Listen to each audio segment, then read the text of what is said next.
Hey there, Sart here. We have the final 2 stages of the Legend of Mana World of Visions event opened up, the Bejeweled City and the Sparkling Vortex. And these house the final 3 bosses for this event. If you saw my previous video, you saw how I cleared out all the early stages with a very budget team, using one team to clear everything out. Won't be able to get away with that on the final 3 bosses. The final 3 bosses are a little bit tougher, with the exception of maybe the first one. The first one's still fairly squishy, but the final 2, you know, we will have to make a few adjustments to the team, and especially the final boss. So the first 2 sub-bosses each have 4 billion damage as the damage cap. The final boss is 10.7 billion to hit the damage cap on that one. I will say, compared to the last World of Visions event we had, the Final Fantasy X Vision Worlds, I'd say this one's comparable. So if you were able to get a rank 1 in the previous World of Visions, you should definitely be able to get a rank 1 in this one as well. I'd say this one might even be a little bit easier, but you know, I don't want to say it's too easy. You've probably seen some, you know, plenty of clear videos out there already, making it look easy. And you know, like I said, I'd say it's probably pretty comparable to the previous World of Visions event that we had. So depending on how you did on that last one, you may be ready to go in and reserve your 10,000 lapis here. So let's get into the Bejeweled City, and I'm just going to go ahead and do all the bosses. So you start off, there are 3 levels to the Machine Golem. I'm just going to do the final level, you know, the most quote-unquote difficult one. It's not very difficult. It is a machine, of course, weak to water and light. And so, that's my final team. So here is, alright, so here's the team that we're going to take. I kept quite a few of the units from my previous clears, but I did swap in my EX3 Esther. You do not need an EX3 Esther in order to clear this. It is way overkill. As you will see, we're going to go way over the 4 billion damage cap.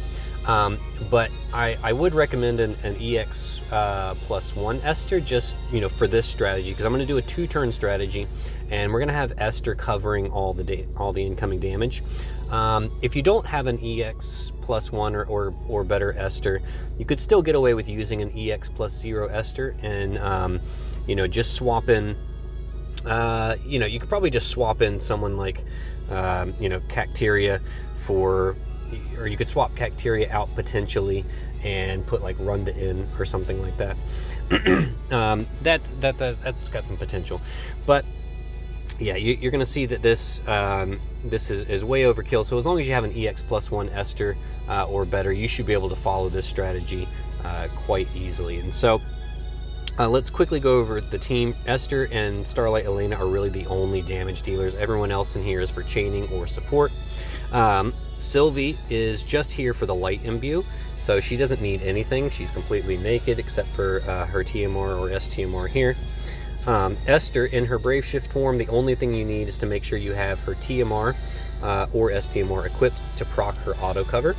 She's going to shift right out of it on turn 1, so you don't actually need any kind of build here.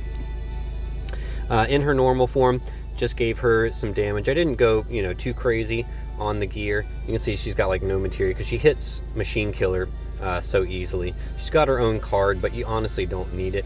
In fact, you know what, just to prove it, I'm just going to swap out and put in Ling's card like I usually do for my budget clears. So there you go, that drops her attack significantly. Still got a Magister's Ring in there for the chain cap up. But you know, I could even take that out. So you know what, I think I will. I'll just go ahead and let's take that out, just to lower that even more. I will put Indestructible Light in here to maintain the chain cap. All right, so there you go. So yeah, so even lower attack, and we're still going to hit the damage cap all too easy. All right, Starlight Elena, very similar build to what you saw in some of my previous clears in the previous video. I just put Scanning Goggles and Storm Bunny Jacket for the Machine Killer, and then Valued Memories and Mechanic for the Royal Family. Each one of those has a 100% machine killer. So mechanic for the royal family is Cindy's STMR. And then valued memories, if you saw my STMR video, you know this is Irvine's STMR. And each one of those comes with 100% machine killer. Just make sure you have Starlight Elena's hidden power intrinsic ability on there. And then the vision card is just the free card we got from the World War of the Visions event. All right, so pretty standard gear here. Cacteria doesn't need anything. Rain doesn't really need anything. Honestly, his build is irrelevant. He will do irrelevant damage as usual. And Neovision Awakened Elena, she's just here for the sword and peril. Because even though my Elena is even though my Starlight Elena is EX3, I am not going to assume that yours is EX3, so I will not use her EX3 ability with the Sword and Peril on it, just in case yours is only like EX1 or EX2. And EX1 or EX2 Starlight Elena should be fine for this. All right, so yeah, let's go ahead and get in here. This one will be nice and quick. Quick 2-turn strategy on this one.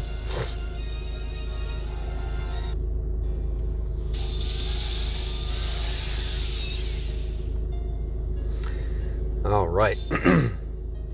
First thing we'll do is we'll go ahead and shift Esther, and we'll do Energizing Bunny, Calm Before the Storm, and Bolting Slice, just to get things started.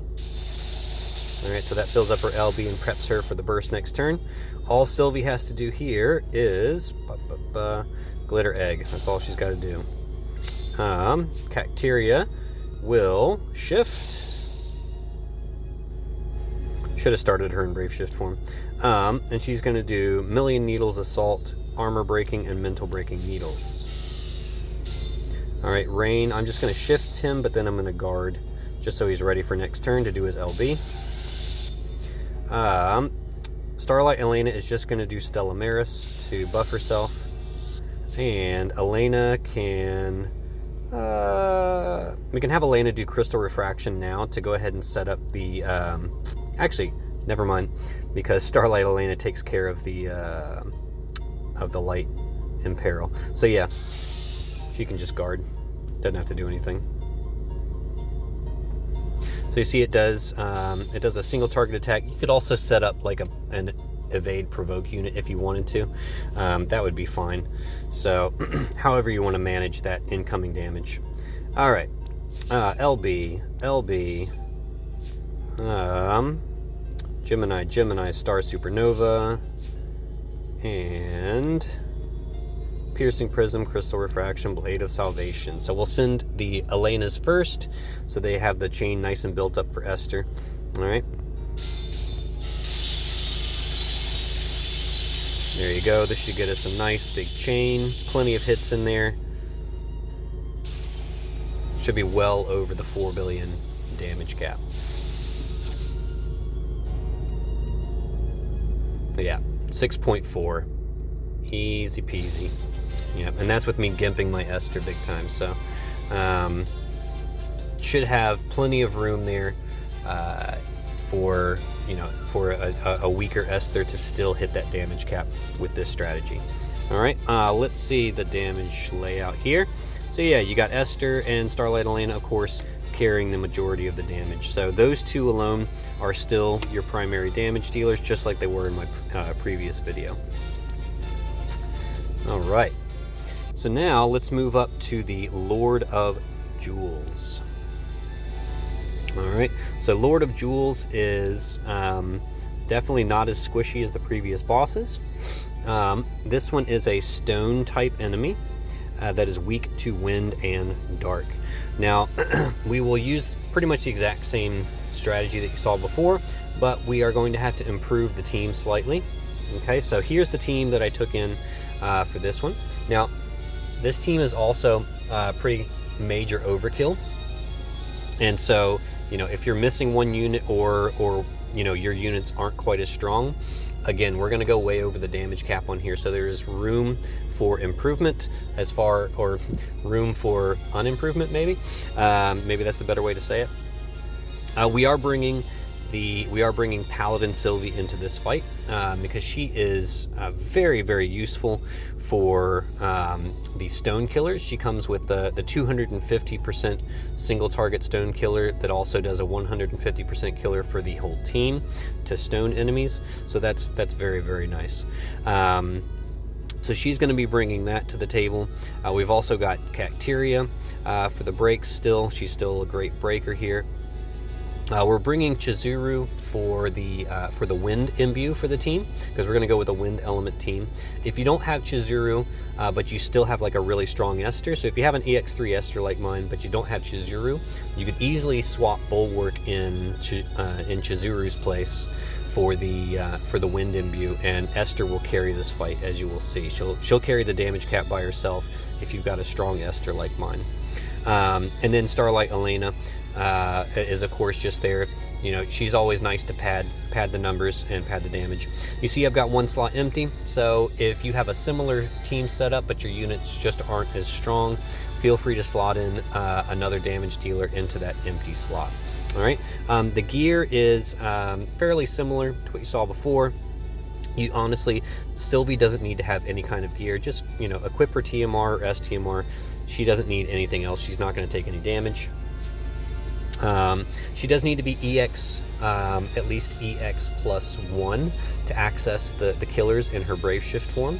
All right, so, you know, she does need to be EX +1. If you don't have an EX +1 Paladin Sylvie, then, you know, you want to bring somebody that can bring some stone killers. I mean, you know, Esther technically has stone killers in her kit, but you might want to bring someone with some stronger stone killers.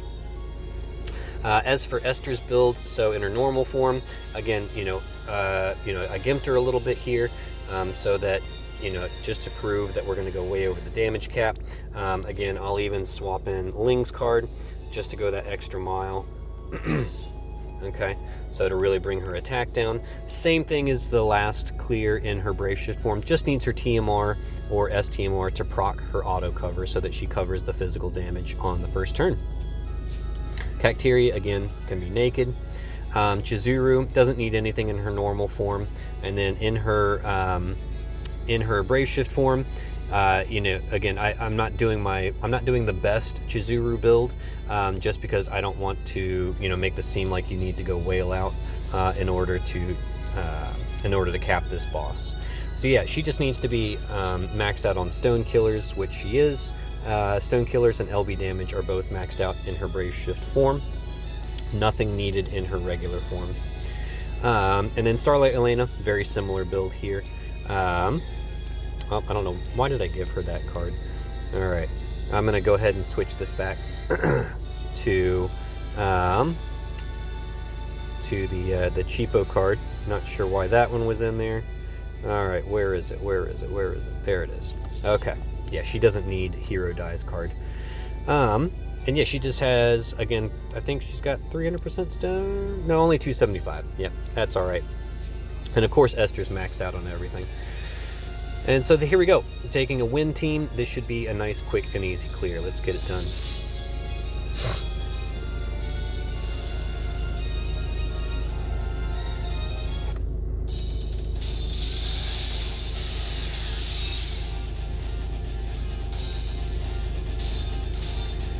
Alright, so Sylvie, alright, we will have Sylvie just do Paladin's offense, Paladin's defense, and Cracked Stone on Esther.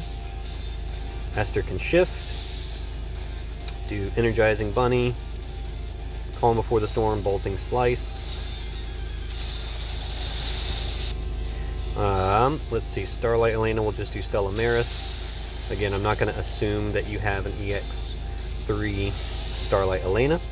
Cacteria, Million Needle Assault, Armor, and Mental Breaking Needles. Chizuru will do Triple Master Samurai to do Eastern Winds, Strong Samurai, and Orochi Blade. Orochi Blade is what does the Wind Imbue for the team.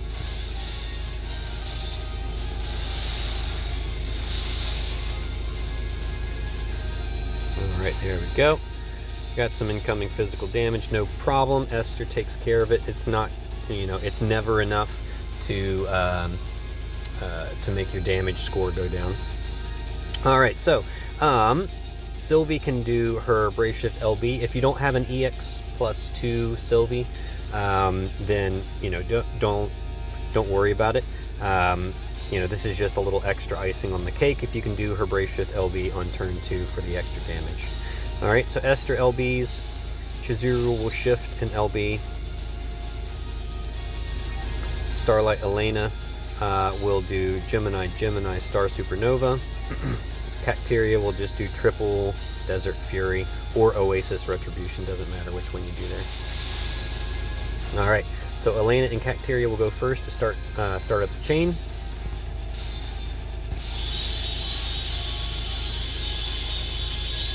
And this should get us well over 100. Plenty of hits in there. And this should be, stupidly over the damage cap. So this is another 4 billion damage cap boss. Yeah, 10 billion. So, yeah, like I said, you could honestly just take Chizuru right out of the equation and slot Bulwark in there for the Wind Imbue, and you would be just fine.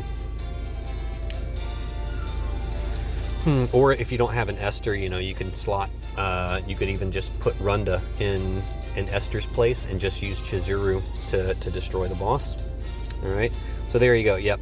So Esther does it by herself, or if you have Chizuru and Starlight Elena, both of them together did over 4 billion. So those two alone can cap this boss, or Esther by herself can cap this boss. So yeah, that's how the damage spreads out there. So that gives you some options. And like I said, there's a 5th slot there.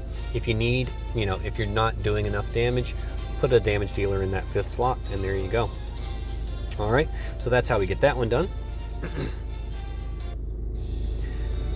All right, now the final boss is Lord of Jewels 1000. It looks like some kind of alien whale, but this is also a stone boss.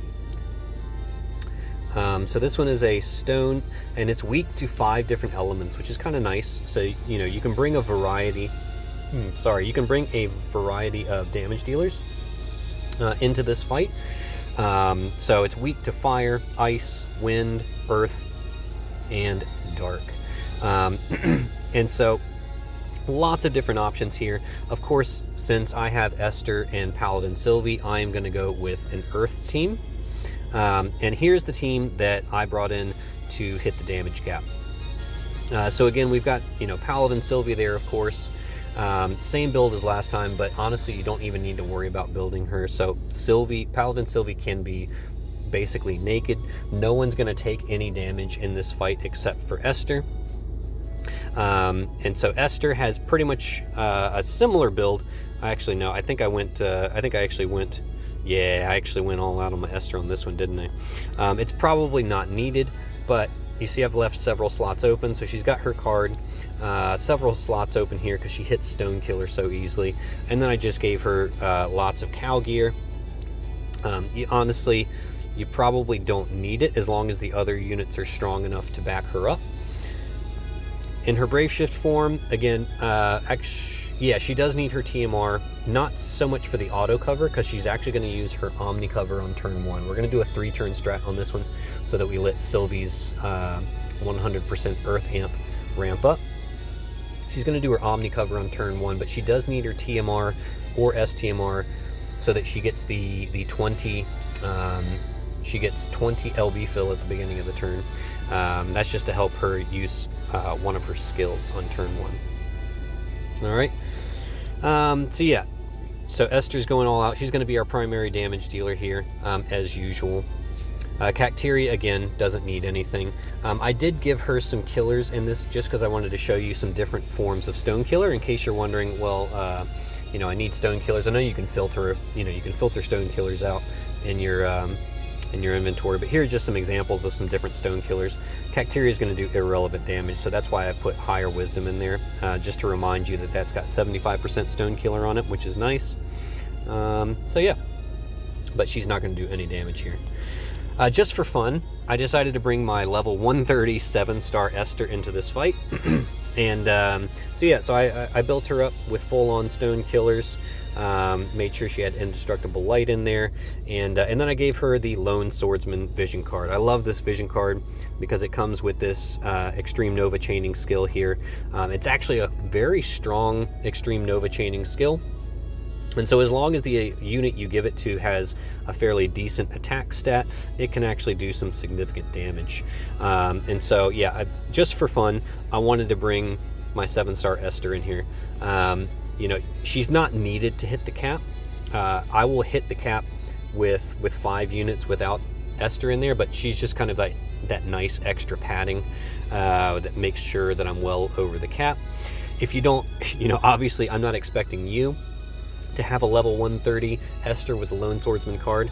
You can easily slot other damage dealers into that spot. So that is basically just a free slot that, just for fun, I wanted to put my 7-star Esther in there, but you could slot other damage dealers in there. A good budget option would be NVA Squall. He's a very, very strong burster, and he's, you know, most people probably have him at EX3 these days. And so if you have him at EX3, he can do his burst on turn 3, which is what we're going to do in this strategy, and he will be very, very competent. You know, Beach Babe Olive is of course a great unit to use here. Even if she's not at EX3, her regular limit burst still hits like a truck, so she could easily be a good finisher here. So yeah, lots of great options you could slot in there in place of my 7-star Esther. Chizuru here is just another strong LB damage chainer to chain with Esther. Gave her Magister's Ring for the chain cap up because mine's only EX2. And then, yeah, then just killers and damage. Made sure she's got LB damage and killers all the way up. 300% killers, 300% LB damage, and she's good to go.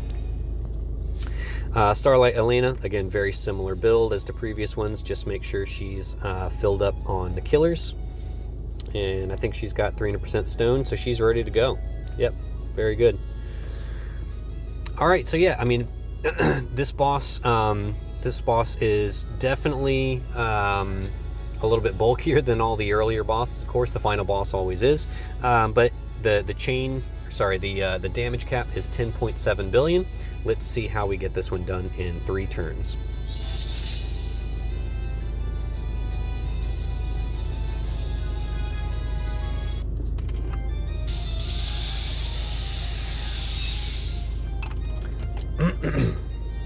All right, so Esther can just go ahead and start off. She'll do her Omnicover, Storm Guardian, and Energizing Bunny.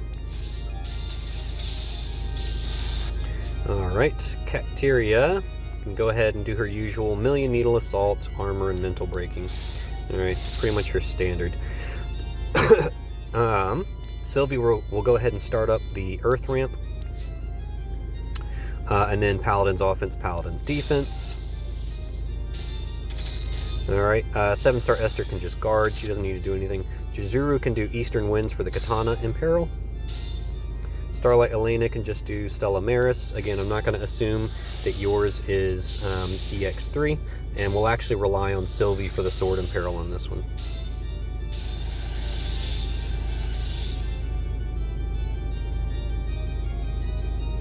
Alright, there you go, like practically 0 damage. Alright, Esther can now shift and do her usual setup. Actually, I'll just do Calm Before the Storm because that's all that's really needed. We don't want to do too much damage to this boss. So Calm Before the Storm. 7-star Esther can guard again. Sylvie can do... we'll do I've Got Your Back to Chizuru, just so she has the higher LB damage buff. Cracked Stone on Esther.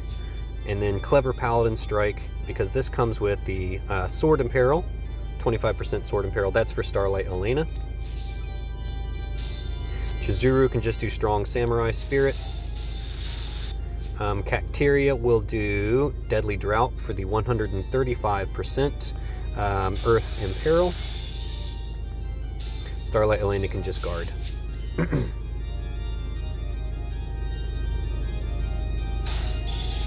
There you go, some irrelevant damage taken by our best girl Esther, tanking it like a champ. Alright, and once again, Paladin Sylvie will do her LB for the buffs. All right, Esther can LB, Chizuru can LB. 7-star Esther will do Blazing Red Flash. And then Starlight Elena, just like the last boss, Elena will chain with Cacteria. Alright, and Elena and Cacteria will go first to ramp up the chain, followed by the order that I do it, I do the Elena and Cacteria first, followed by 7-star Esther, and then Neovision Esther, and then Chizuru. That way Chizuru can take advantage of Esther's LB field, right? So you want to hit Esther before you hit Chizuru. That way Chizuru just gets that extra healthy bump. If you had Tyvus's Spirit, you could have had Chizuru use Tyvus's Spirit on turn 2 instead of Strong Samurai Spirit to give her a little bit more LB. You'll see it's not needed here, but if you need that extra bit of damage, Tyvus's Spirit on Chizuru is very, very helpful in adding a little extra damage there. You could also use the Cool Smile Vision card on Chizuru in order to give her an even bigger LB bump. All right, so here we go.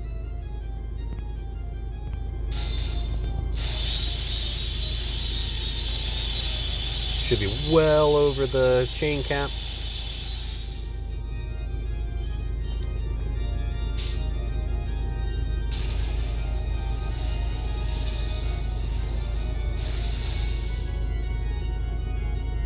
Yeah, 12.5. Whew. Yeah, almost did 2 billion more than I needed to. So yeah, there's room there, guys. So if your units aren't quite as strong, you still got a chance at it. All right, so let's see how the damage shakes out. Yeah, Esther doing 5 billion. That's actually low. Although I didn't get my Esther, so that's actually fairly low roll for Esther. She's done as high as 6 billion on this one. The 7-star Esther, whew, look at her contributing 1.1 billion. Nice. Chizuru doing very well with 4 billion, and then Starlight Elena doing her usual 2 billion on these bosses. So, you know, Starlight Elena is kind of nice. She's always good for, you know, about 2 billion damage on these guys. And so, you know, all up, like I said, I didn't even need the 7-star Esther in there. She was just there for the lulz. But just to give you an example of, you know, how the Lone Swordsman card can be easily used on a unit that just has high attack. And yeah, that's how it shakes out. So that's how we got this one done. Hopefully you guys have similar units and, you know, you're able to get this one done. There are lots of other great videos. You could use Tsukiko to really just absolutely dominate this one. You know, if you had Tsukiko, she could use her Earth Imperil field, and then she would burst on turn 3 with her Earth evoke damage and just absolutely obliterate this boss. So yeah, lots of different options there on this one. But yeah, that's how we got it done. I hope this one was helpful to you guys. Hopefully you guys can all, you know, go take the next week and a half to work on getting your rank 1 and reserving your 10,000 lapis. I know you can do it. You guys are very, very competent players out there. I believe in you, so go get this 10,000 lapis. It is just waiting for you. Thank you guys so much for your support. Stay tuned. I do have my final top 20 video coming out this week where I'll rank my top 20 vision cards. So that one should be coming out this week, either tomorrow or the day after. If you're lucky, and if I find the time to do it, to finish doing the editing today, I might even get it out later today. But I'm thinking tomorrow it'll probably be when that video drops. So stay tuned for that, and I will see you on the other side.